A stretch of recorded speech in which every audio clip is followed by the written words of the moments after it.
Alright, welcome back to our channel. Ito muli sa RP Max Vlog. Sa isang mapagpalang araw po sa ating lahat, guys. Good morning, good afternoon, good evening. Saan man po tayong sulok sa mundong ito.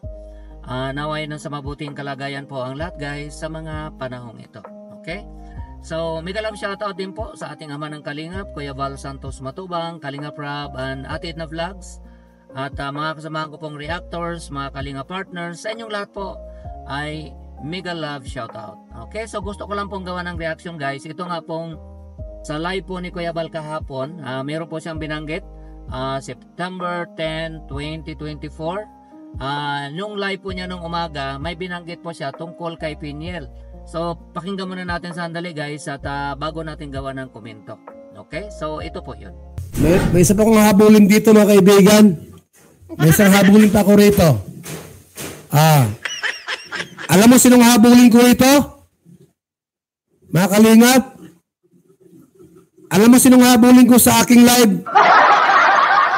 Hindi lang live. Habulin ko rito kung alam mo kung sino. Walaan nyo daw pong habulin ko rito sa live natin. Sa ating content. Habulin ko po ito. Habulin ko po ito. Sino nga habulin ko?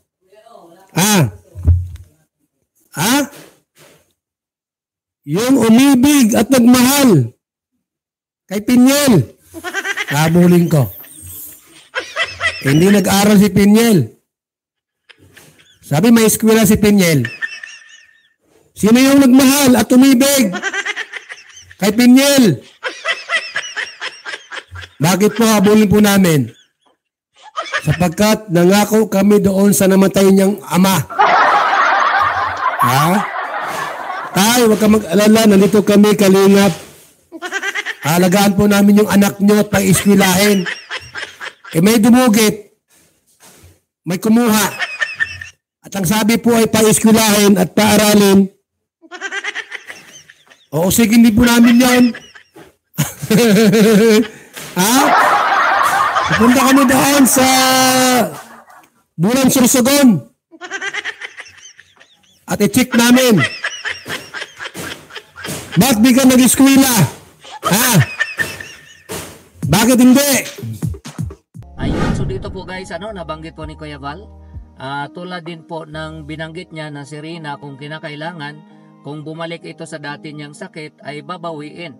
So dito din po, si Piniel, sinabi po ni Kuya Val, dahil nga po sa kanyang pinangako sa kanyang tatay bago ito pumanaw, gustong bawiin ni Kuya Val si Piniel kay Kuya Kins. Kasi nga alam po natin, guys, na nagsama na po ito si Piniel at saka si Kuya Kins, at nabalitaan ni Kuya Val na hindi nga po nakapag-aral si Piniel. Okay? Dito po, guys, mapanood natin gaano po kahirap ang buhay nila Piniel. Ito po, panoorin natin sandali. Na po, talagang mahirap na talaga yung buhay namin. Si Papa po alas dati naglilimos. Ayun, so dito, guys, napanood natin kung gaano kahirap yung buhay po nila. Imagine, mamalimos lang po yung tatay niya.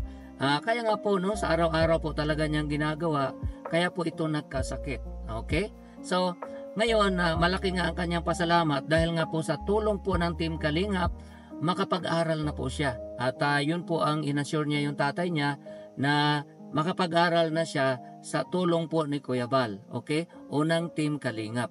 Dito mapanood natin, guys, ang binanggit po niya. Kaya po dahil po nakapagtigil po ako ng pag-aaral ko, gagawa pa din po ako ng paraan para po makapagtapos. At makaahon po kami sa hirap. At dahil nga po sa tulong ninyo, Kalingap, ayun po, yung pangangailangan po namin sa araw-araw, halos, niyo po yun. Ayun, so napanood po natin, guys, na dito nga, ang laki po ng pasalamat ni Piniel sa Team Kalingap. At yun po ang inassure niya po yung tatay niya na makapag-aral na po siya dahil nga po sa tulong ng Team Kalingap. Kaya naman po, sa madaling salita, noong pumanaw po yung tatay niya, dinala po siya ni Kuya Val sa Lighthouse para nga po doon na mag-aral sa Dait. Pero sa ika nga no, sa hindi inaasahang pangyayari, itong si Peniel at saka si Kuya Kins ay nagka-developan. Okay? So dahil nga po vulnerable po talaga si Peniel, no, dahil nga po sa kanyang condition. Imagine guys, wala na po siyang nanay. And then nasunod pa yung kanyang tatay. So talagang malungkot ika nga ang kanyang sinapit. At ika nga no, si Kuya Kins parang nag-serve po na parang kanyang kuya, at siguro napaglabasan niya ito ng kanyang mga kalungkutan o mga kung ano po yung mga naramdaman niya. Parang naging shoulder to cry on si Kuya Kins. Kaya naman po na-develop po o ika nga nagka-developan po silang dalawa. At nung nalaman po yun na nagkaroon ng ganong problema dahil nung tinanong po ni Kuya Val, hindi po nila inamin. At siguro nahiya itong dalawa kaya nagpaalam at umuwi na lang po sa kanila no, sa Sorsogon. At pinangako naman po ni Kuya Kins noon guys na nung inamin niya, kasi nga nung una dinideny pa niya, pero eventually inamin nilang dalawa na sila na nga no. At si Kuya Kins alam natin meron po siyang girlfriend at naghiwalay na po sila. At nangako siya kay Kuya Bal, kay Ate Edna Vlogs na alagaan naman po niya si Peniel. At ang nabanggit nga po niya, ang katabi daw po ni Peniel na matulog yung kanyang ate. Okay? So yun po yung pinangako ni Kuya Kins. Pero guys, nagulat na lang po tayo dahil sa mga vlog po ni Kuya Kins, bakit meron siyang vlog ng pregnancy test? Kung hindi niya ginalaw no, si Peniel, bakit kailangan mag pregnancy test? So yun po ang nakita nating problema noon. Nagulat po tayo. Bakit ano, pang content lang ba? O bakit kailangan mag pregnancy test? So ibig sabihin, kung totoo na kailangan mag pregnancy test, baka ika nga nagalaw niya. So hindi niya po natupad guys na paaralin si Peniel. Kaya naman po nabanggit ni Kuya Val na babawiin niya si Peniel para paaralin, kasi nga po si Kuya Val ay nangako doon sa tatay ni Peniel bago ito pumanaw na paaralin niya si Peniel. So wag siya mag-alala, maging relax siya, ika nga kung naman ang mangyari sa kanya, ika nga magiging kampante na po sana yung tatay ni Peniel, kasi nga nandoon po yung pangako ng Team Kalingap na paaralin si Peniel. Okay? At dito nga guys, sa vlog po ni Kuya Val nung isang araw, noong dinalaw po nila itong kamag-anak nga ni Peniel para malaman po kung ano na po ang kondisyon ni Peniel. At dito po tayo nagulat guys sa nalaman po natin. Ito po yun. Nainod ka, si ano pala Peniel, pinapunta ako dito. At magpakasal na raw sila sa December. Dalawa lang po yung upuan. Nasabihin na kayo ni Peniel? Wala po. Nasa December ang kasal nila? Wala. December 19. Hindi po kami nasabihan. Ay, ba't hindi kayo nasabihan? Hindi mo pa alam? Hindi. Dapsi! Akala ko ba sabi mo, ngayong December na kinakasal nila Peniel? Yun po yung nabalitaan ko rin, Kuya Bal. Na Nabalitaan ko din. December daw, papakasal na si Peniel. Kaya salamat po. Alam nila? Yun nga po, salamat po at yun napasyalan po natin ito si Ate Jomaling. Kaano na si Peniel? Pinsan po yan, magpinsan po sila ni Peniel. Magpinsan kayo ate? Ayun, nagulat po tayo guys no, dyan po sa nalaman natin na ito pa lang si Peniel ay ikakasal na. So paano na ngayon? Ika nga wala na. Give up na ika nga ni Peniel yung kanyang pangarap. Okay? So ibig sabihin, yung binanggit o yung pinangako ni Kuya Kins na paaralin niya si Peniel ay wala talaga. At yung sinabi niya na hindi naman sila nagtatabi ay hindi po yun ang totoong nangyari. Ika nga siguro, siyempre nasa edad sila na talagang ano pa yan, napaka-active pa. So, ibig sabihin may mga nangyari talaga sa kanila. Hindi na nila ika nga na prioritize ang pag-aaral ni Peniel. Natukso na sila ika nga. Okay? At dito nga may binanggit si Ate Edna Vlogs. Ito guys, pakinggan natin. Kaya lang, kahit anong gusto natin, kung ngayon naman may katawan, iba naman ang gusto, hindi wala tayong magagawa. Wala naman kami maano, basta kung ano yung pangarap niya dapat po tuparin naman lang. Kasi sayang po talaga. Ikaw wala rin nakakaalam ng bukas din ng yung future ng isang tao baga. Opo. Meron dyan, mga naghirap na mabuti, simula, tapos mga after 10 years, 20 years, umasinso din. Sana meron din ang mangyari sa kanila.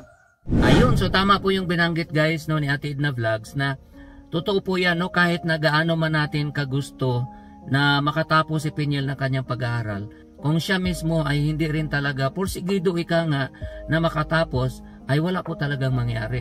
Meron pong kasabihan, ika nga, pwede po nating pilitin ang kabayo na lumapit sa tubig, pero hindi natin siya pwedeng pilitin na uminom. So, ganun din po yun na sistema. Gaano man natin kagusto yung mga nasa paligid ni Pinyel na makatapos siya ng pag-aaral, at the end, siya pa din po ang masusunod kung ano talaga ang gusto niya sa buhay. So sana po, no, ang wish na lang po natin na sana pagdating ng araw ay maging successful naman sila sa buhay nila. Dahil totoo po yun, no, nabanggit po ni Ate Edna Vlogs dito nga po sa vlog ni Kuya Bal, na marami naman pong nag-umpisa talagang mahirap sa buhay, pero pagdating ng araw ay umasinso naman. So siguro magsipag na lang po sila dahil magpapakasal na nga po sila ngayong December. So sila talaga ang tinadhana ika nga ng Panginoon na maging sila. Then siyempre gano'n na lang, no, ika nga pagbutihan na lang po nila ang magiging buhay nila. So gano'n na lang po yun. So yun lang po guys ang ating konting komento dito nga po sa para sa akin ay nakakagulat na information, dahil ang akala nga po natin, natutuwa po tayo na akala nga po natin mabawi na po ni Kuya Bal si Pinyel, dahil siyempre nasundan din po natin si Pinyel. Alam natin guys kung gaano kahirap ang kanyang buhay. Naawa tayo, touch na touch tayo guys noong mga nabablog nga ito ni Kuya Bal nung umpisa. Kaya nga po natutuwa tayo na dinala ito sa Lighthouse para mapaaral. Ang akala po natin makatapos talaga si Pinyel sa kanyang pag-aaral, pero sa kasawiang palad, instead nga na mag-aral ito, sumama ito kay Kuya Kenz dahil nga natukso itong dalawa, at ito magpapakasal na po ngayong December. So yun lang po guys, no, ang ating reaction dito nga po sa balita na nasaga po natin. Okay, so maraming salamat po guys sa inyong walang sawang pagsubaybay po na panonood po ng mga videos namin, pag-comments, pag-likes, pag-shares, at lalong-lalo na po sa hindi pag-skip ng ads. Ay maraming salamat. Ingat po tayo guys kung nasaan man tayo. God bless everyone. I love you all. Bye-bye.